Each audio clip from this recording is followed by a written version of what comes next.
भगवद गीता अध्याय 18।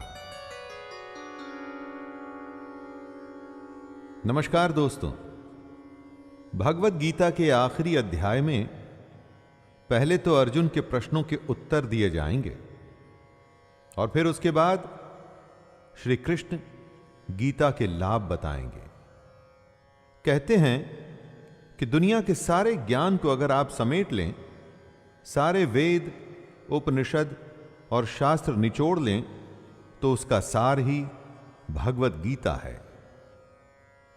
इस सब में जो सार है वो है ज्ञान। ऐसा ज्ञान जिसके आगे कुछ भी नहीं, जिससे ज्यादा कुछ भी नहीं, जिस ज्ञान के बाद और कुछ भी नहीं जानना होता।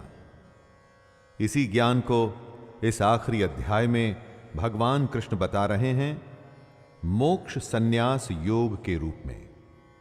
मैं शैलेंद्र भारती भगवान कृष्ण के चरणों में वंदन करते हुए इस अध्याय का प्रारंभ करता हूं। जय श्री कृष्ण।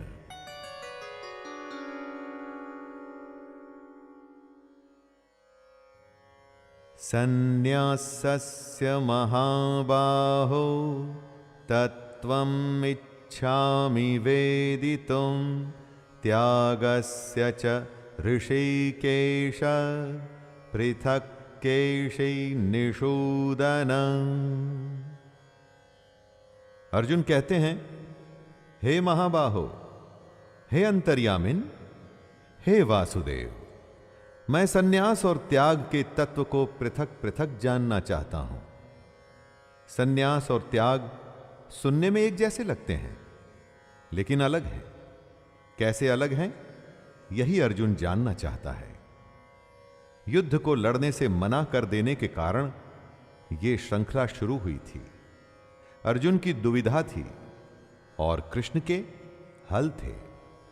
अर्जुन की दुविधा तो दूर हो रही है, लेकिन उसकी बढ़ती जिज्ञासा में अभी भी प्रश्न बाकी हैं। अर्जुन सन्यास और त्याग के फर्क को अलग अलग करके जानना चाहता है।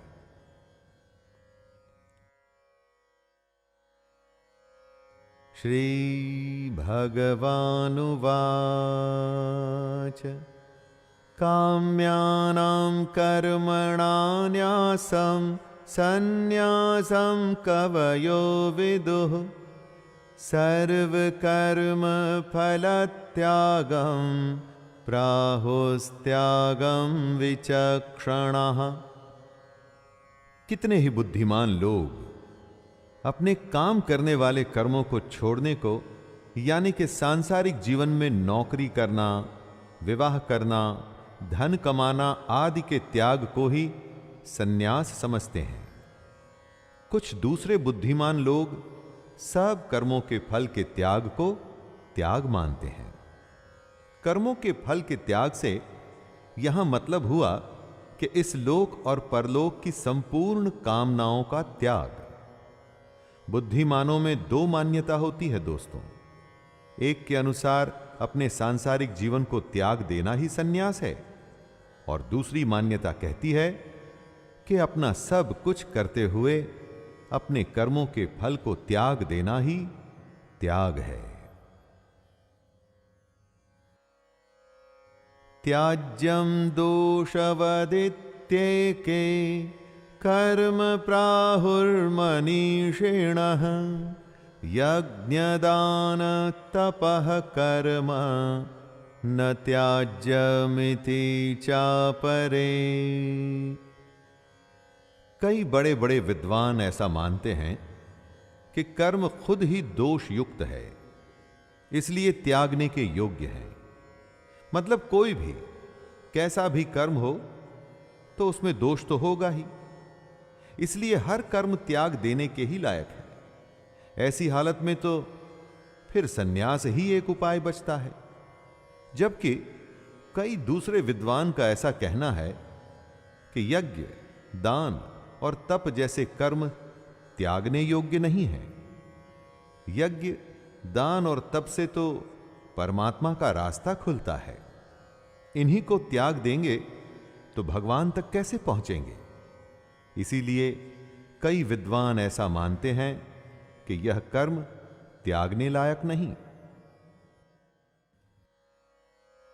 निश्चयं शृणु मे तत्र त्यागे भरत सत्तमा, त्यागो हि पुरुष व्याघ्र त्रिविधः संप्रकीर्तितः। त्याग और सन्यास का अगर शाब्दिक अर्थ देखा जाए तो एक ही है। इसीलिए अर्जुन अपनी शंका दूर करने के लिए दोनों में भेद बताने को कहता है। कृष्ण अलग अलग विद्वानों के अलग अलग मत के बारे में बताते हुए अर्जुन से कहते हैं, हे पुरुष श्रेष्ठ अर्जुन, सन्यास और त्याग इन दोनों में से पहले त्याग के विषय में तू मेरा निश्चय सुन, क्योंकि त्याग सात्विक, राजस और तामस भेद से 3 प्रकार का कहा गया है। यज्ञ और तप की तरह त्याग के भी 3 भेद होते हैं। इन 3 प्रकारों को सुन कि त्याग क्या है, तभी तू इसे अच्छी तरह से समझ सकेगा। यज्ञदान तपः कर्म न त्याज्यं कार्यमेव तत्, यज्ञोदानं तपश्चैव पावनानि मनीषिणाम्। कृष्ण कहते हैं कि यज्ञ, दान और तप जैसे कर्म त्यागने नहीं चाहिए, बल्कि ये तो करने के योग्य आवश्यक कर्तव्य हैं। उस पुरुष को बुद्धिमान माना जाता है जो इस ज्ञान को पा चुका है कि उसको अपने सारे कर्म बिना फल और आसक्ति के करने हैं। और ऐसे बुद्धिमान पुरुष खुद को पवित्र करने के लिए ही यज्ञ, दान और तप करते हैं। तो ऐसे में इनका त्याग कैसे किया जा सकता है? अलग विद्वानों के अलग मतों में से कृष्ण सही बात को बताते हुए कहते हैं, यज्ञ, दान और तप जैसे कर्मों को त्यागना नहीं चाहिए। एतान्यपि तु कर्माणि संगं त्यक्त्वा फलानि च कर्तव्यानीति मे पार्थ निश्चितं मतमुत्तमम्। यज्ञ, दान और तप रूप कर्मों का तो त्याग बिल्कुल भी नहीं किया जा सकता, क्योंकि ये तीनों पवित्र करने के लिए होते हैं। लेकिन कृष्ण साथ में ये भी कह रहे हैं कि हम जो भी काम करते हैं उनके फलों और आसक्ति का त्याग अवश्य कर देना चाहिए।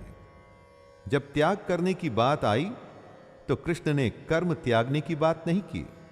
उन्होंने कहा कि उसके फल और उससे पैदा होने वाली आसक्ति को त्यागना है। कर्म योग पर कृष्ण का विशेष बल रहा है दोस्तों। वो ही हम सब के लिए संभव भी है। कर्म योग ही एक ऐसी चीज है जिससे हम अपने जीवन को जीते जीते परमात्मा के पास आ सकते हैं। नियतस्य तु सन्न्यासः कर्मणो नोपपद्यते मोहात्तस्य परित्यागस्तामसः परिकीर्तितः। कुछ विद्वानों का ऐसा कहना था कि हर कर्म में कोई न कोई बंधन होता है, इसलिए सारे कर्म ही त्याग दो। श्री कृष्ण ऐसा नहीं मानते। शास्त्र जिसे ठीक ठहराते हैं, जो निर्धारित हैं, जैसे कि यज्ञ, ऐसे नियत कर्मों का त्याग करना उचित नहीं। जो कर्म निषिद्ध हैं या काम्य कर्म जो फल के लिए किए जाते हैं, उनको त्याग देना चाहिए, लेकिन नियत कर्म को कभी नहीं त्यागना चाहिए। जब किसी मोह के चलते हुए हम अपने नियत कर्मों का त्याग करते हैं, तो ऐसे त्याग को तामस त्याग कहा जाता है। इस दुनिया की किसी आसक्ति में फंसकर अगर आप अपने कर्तव्य को, कर्म को छोड़ देते हैं तो वो तामस त्याग माना जाएगा। दुःखमित्येव यत्कर्म काय क्लेश भजात् त्यजेत् सकृत्वा राजसं त्यागं नैव त्याग फलं लभेत्। अपने कर्म करना, कर्तव्य निभाना आसान नहीं होता। इससे हमारे शरीर को कष्ट भी होता है। जब कर्म करेंगे तो कोई ना कोई परेशानी तो होगी ही। अब अगर ऐसा मान लेंगे कि जो कोई कर्म है वो सब दुख रूप ही है, और ऐसा समझकर यदि शारीरिक परेशानी के भय से कर्तव्य कर्मों का त्याग कर देंगे तो ये राजस त्याग माना जाएगा। ऐसे त्याग का फल कभी भी नहीं मिलता। वैसे जब भी कोई त्याग किया जाता है तो उसका फल परम शांति होती है। कभी कुछ त्याग करके देखिएगा, आप स्वयं ही समझ जाएंगे दोस्तों। लेकिन शारीरिक परेशानी के चलते अगर आपने अपने कर्मों का त्याग किया तो उसका कुछ भी फल नहीं मिलेगा, क्योंकि वो राजस त्याग है। कार्यमित्येव यत्कर्म नियतं क्रियते अर्जुन संगं त्यक्त्वा फलं चैव सत्यागः सात्विको मतः। शास्त्रों में कहे गए कर्म को ही निर्धारित कर्म या नियत कर्म माना जाता है। ऐसे कर्म को करना ही कर्तव्य होता है। कर्म को कर्तव्य समझ करने के भाव से उसके आसक्ति और फल का त्याग सात्विक त्याग माना जाता है। सात्विक त्याग में एक खास बात है, और इसीलिए ये तामसिक और राजसिक कर्मों से बिल्कुल अलग है। इसमें कर्मों का त्याग नहीं, बल्कि कर्मों से होने वाले फल और उसकी आसक्ति का त्याग है। यही वो त्याग है जिससे कर्म करने वाले की शुद्धि होती है। क्योंकि ऐसा मनुष्य जो कर्म को कर्तव्य मान उसमें लिप्त नहीं होता, उसके फल से बंधता नहीं, उसकी आसक्ति में फंसता नहीं, तो इससे उसका अंतःकरण पवित्र होता है।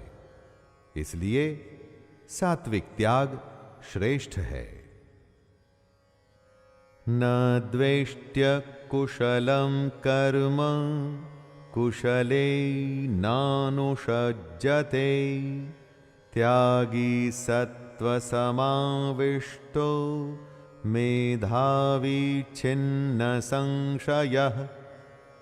दोस्तों, जो कर्म शास्त्र ने ओके कर दिए हैं उन्हें नियत कर्म कहते हैं या फिर कुशल कर्म। लेकिन जो कर्म शास्त्र के विरुद्ध हैं वो कर्म कल्याणकारी नहीं होते। उससे कल्याण यानी कि किसी का भला नहीं होता। ऐसे कर्मों को अकुशल कर्म कहा जाता है।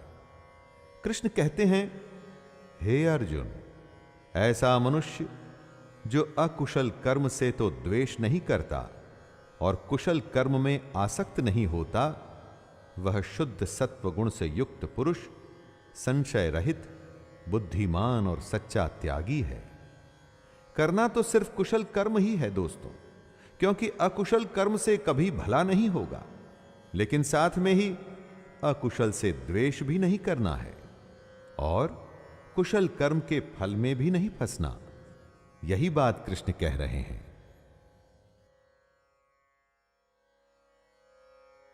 न हि देहभृता शक्यं त्यक्तुं कर्माण्यशेषतः यस्तु कर्म फलत्यागी स त्यागेत्यभिधीयते। जो भी शरीरधारी हैं, यानी कि जिस भी मनुष्य की देह है, उसके द्वारा कर्मों का त्याग संभव ही नहीं। आपके कर्म आपके संस्कार आपके साथ बंधे होते हैं। जब आप एक शरीर को छोड़ दूसरे शरीर में जाते हैं तो ये संस्कार भी आपके साथ आते हैं। तो चाहे शरीर इस जन्म का हो या अगले जन्म का या उससे भी अगले जन्म का, जब तक शरीर रहेगा ऐसा संभव ही नहीं कि आप अपने कर्मों का त्याग कर दें। जो कर्म फल का त्याग कर सकता है बस वो ही त्याग है, बाकी कुछ नहीं। त्यागी सिर्फ उसी को कहा जाएगा जो अपने कर्मों के बंधन में बंधता नहीं। अनिष्टमिष्टं मिश्रं च त्रिविधं कर्मणः फलं भवत्यत्यागिनां प्रेत्य न तु सन्न्यासिनां क्वचित्। जो सकाम कर्म करते हैं उनके कर्मों का फल उन्हें मिलता ही है, अच्छा बुरा या फिर मिला हुआ। ऐसे 3 प्रकार का फल मरने के पश्चात अवश्य मिलता है। लेकिन पूर्ण सन्यासी सबसे बड़ा त्यागी है। वो ही हो सकता है जिसने कर्म फल का त्याग कर दिया है। कर्म फल का त्याग कर देने वाले मनुष्यों के कर्मों का फल किसी काल में भी नहीं होता। और जब ऐसा होता है तो इसका अर्थ है कि वो मनुष्य जन्म के फेरे से बच गया है। उसी को परम धाम मिलेगा और इसी को ही शुद्ध सन्यास कहते हैं। गेरुए वस्त्र पहनकर अगर दुनिया की वस्तुओं में लगाव है ना दोस्तों, तो वो सन्यास नहीं माना जाता और ना ही त्याग माना जाता है। पंचैतानि महाबाहो कारणानि निबोध मे सांख्ये कृतान्ते प्रोक्तानि सिद्धये सर्वकर्मणाम्। अविद्या की वजह से हम अपने अंदर की आत्मा को नहीं देख सकते, अपने अंदर के कृष्ण को नहीं देख पाते। बस कर्म किए चले जाते हैं और उन कर्मों के बंधन में फंसते चले जाते हैं। लेकिन सिद्धि तो तभी प्राप्त होती है जब आप कर्मों की समाप्ति कर सकें। लेकिन साथ में कृष्ण ये भी कहते हैं कि जब तक शरीर है तब तक कर्मों को त्यागना संभव नहीं। इसी उलझन को दूर करने के लिए कृष्ण संपूर्ण कर्मों की सिद्धि के लिए 5 उपाय बता रहे हैं। और ये 5 उपाय सांख्य शास्त्र में कहे गए हैं, वही कृष्ण बता रहे हैं। अधिष्ठानं तथा कर्ता करणं च पृथग्विधं विविधाश्च पृथक् चेष्टा दैवं चैवात्र पंचमम्। 5 उपाय जो सांख्य शास्त्र में कहे गए हैं उन्हें बताते हुए कृष्ण कहते हैं, पहला है अधिष्ठान, यानी कि करने वाले का शरीर, जहां इच्छा, द्वेष, सुख और ज्ञान की अभिव्यक्ति होती है। दूसरा है कर्ता, मतलब हमारा मन। उसके बाद करण, जिन इंद्रियों और साधनों द्वारा कर्म किए जाते हैं वो। तीसरा है अलग अलग चेष्टाएं, जैसे कि सांस लेना और इस तरह की दूसरी वायु से जुड़ी क्रियाएं या दूसरे काम। चौथा है आधार, यानी कि साधन। जिन इच्छाओं के साथ साधन जुड़ जाते हैं वहां वो काम पूरे हो जाते हैं। और 5वां है दैव। ये 5 वो उपाय हैं जिनसे हम अपने कर्मों की सिद्धि कर सकते हैं। कर्मों की सिद्धि यानी कि अपने कर्मों को शास्त्र अनुसार कर सकते हैं।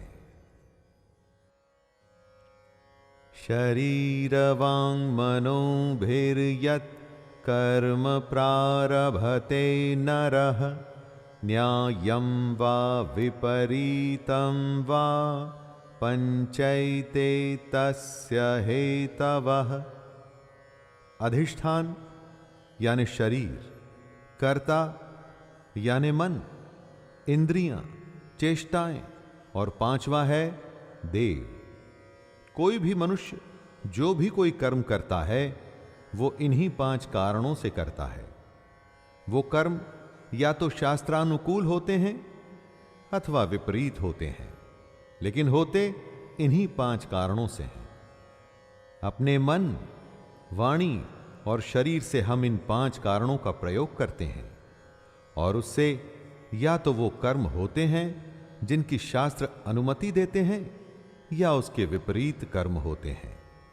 अगर आपने अपने कर्मों को सिद्ध करना है दोस्तों, तो यह जानना बहुत जरूरी है कि कर्म कैसे किए जाएं, और यही बात कृष्ण समझा रहे हैं।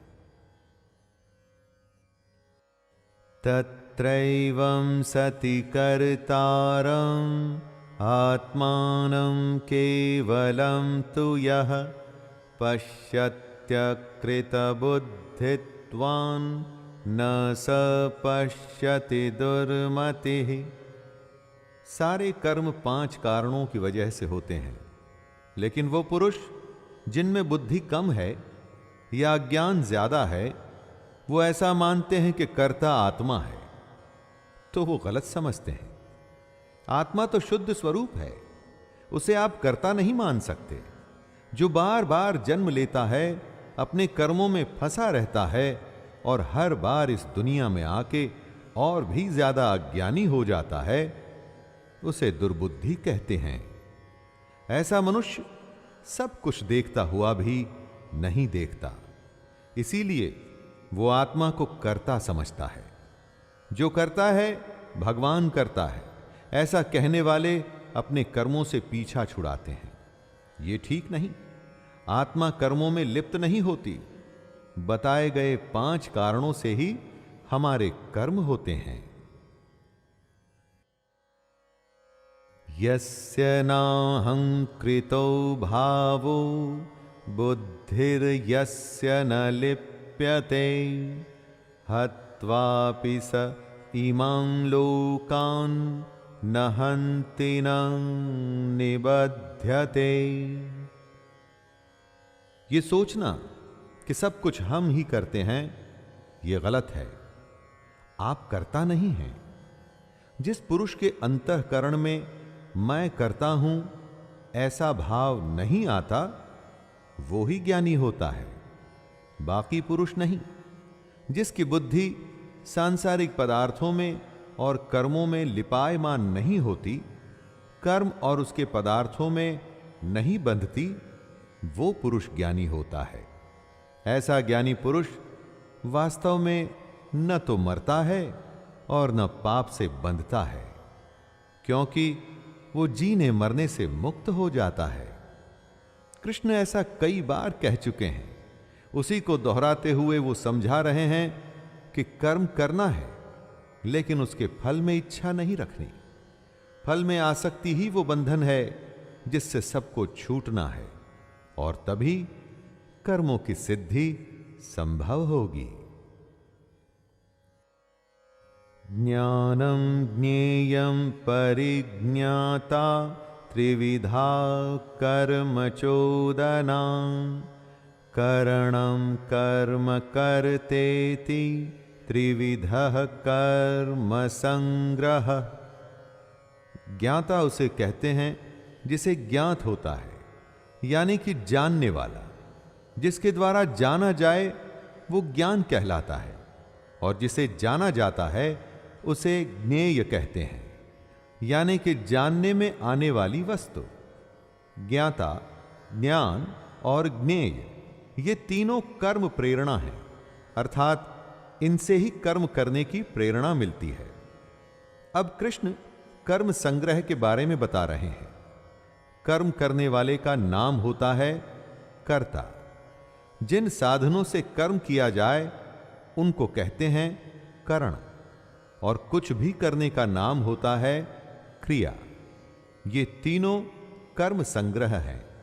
ज्ञाता, ज्ञान और ज्ञेय की प्रेरणा से हम कर्म करते हैं, उसके बाद कर्ता, करण और क्रिया से हमारे सारे कर्म इकट्ठे होते हैं। ज्ञानम कर्म च कर्ता च त्रिधैव गुणभेदतः प्रोच्यते गुणसंख्याने यथा वक्षणो तान्यपि सर्वभूतेषु येनैकं भावमव्ययमीक्षते अविभक्तं विभक्तेषु तज्ज्ञानं विद्धि सात्विकम्। जो शास्त्र गुणों की संख्या की बात करते हैं, उनमें ज्ञान, कर्म और कर्ता, इन गुणों के तीन तीन प्रकार कहे गए हैं। ये तीनों प्रकार ही अब कृष्ण बता रहे हैं। सबसे पहले ज्ञान के प्रकार बताए जा रहे हैं, और ज्ञान में सबसे पहले है सात्विक ज्ञान, वो ज्ञान जिसके बाद कुछ भी नहीं है। दोस्तों, ये ज्ञान की सबसे परिपक्व, सबसे मैच्योर्ड अवस्था है। सात्विक ज्ञान से गुणों का अंत हो जाता है। कौन से गुण? वो गुण जो हमारे कर्म के कर्ता होते हैं। यही वो ज्ञान जिससे मनुष्य सब में, चाहे वो जीव हो या अजीव, हर किसी में एक अविनाशी परमात्मा को ही देखता है। पृथक्त्वेन तु यज्ञानं नाना भावान् पृथग्विधान् वेत्ति सर्वेषु भूतेषु तज्ज्ञानं विद्धि राजसम्। ज्ञान के अलग अलग प्रकार समझाते हुए कृष्ण राजसिक ज्ञान के बारे में बता रहे हैं। जिस ज्ञान से मनुष्य बाकी सबको अलग अलग देखता है, अर्थात वो अपने को दूसरों से अलग समझता है, क्योंकि उसका शरीर अलग है तो उसकी आत्मा भी अलग है। जो ऐसा सोचता है वो ज्ञान राजसिक है। हम सब में उसी परमात्मा का अंश आत्मा के रूप में विद्यमान है, तो हम सब एक ही हुए। ये अच्छा मनुष्य है और वो बुरा। जब ऐसे ज्ञान से हम दूसरे के बारे में सोचते हैं तो उसे राजस ज्ञान कहा जाता है। यत्तु कृत्स्न वदेकस्मिन् कार्ये सक्तमहैतुकम् अतत्त्वार्थ वदल्पञ्च तत्तामसमुदाहृतम्।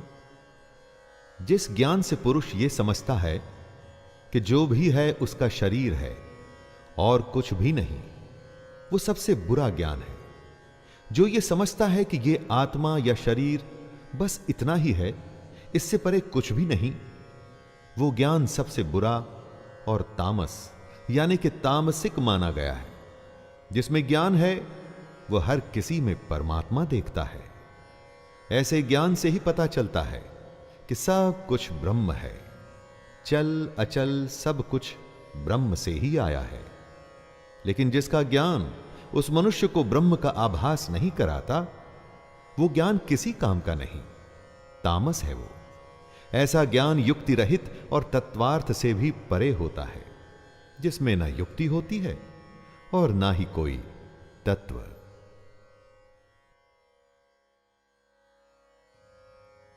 नियतं संगरहितं अरागद्वेषतः कृतं अफलप्रेप्सुना कर्म यत् तत्सात्विकमुच्यते। अब कृष्ण कर्म के अलग अलग प्रकार बता रहे हैं। कृष्ण कह रहे हैं, हे अर्जुन, जो कर्म शास्त्र विधि से नियत किया हुआ और कर्तापन के अभिमान से रहित हो तथा फल न चाहने वाले पुरुष द्वारा बिना राग द्वेष के किया गया हो, वह सात्विक कहा जाता है। कर्म शास्त्रों के अनुसार होना चाहिए और उसको करने वाले में यानी कि कर्ता में अभिमान नहीं होना चाहिए। कर्म को करने वाले आपके गुण होते हैं, आप नहीं। मैंने ये किया है, इस अभिमान से जो दूर होता है उसके द्वारा किया गया शास्त्रानुसार कर्म ही सात्विक कहलाता है।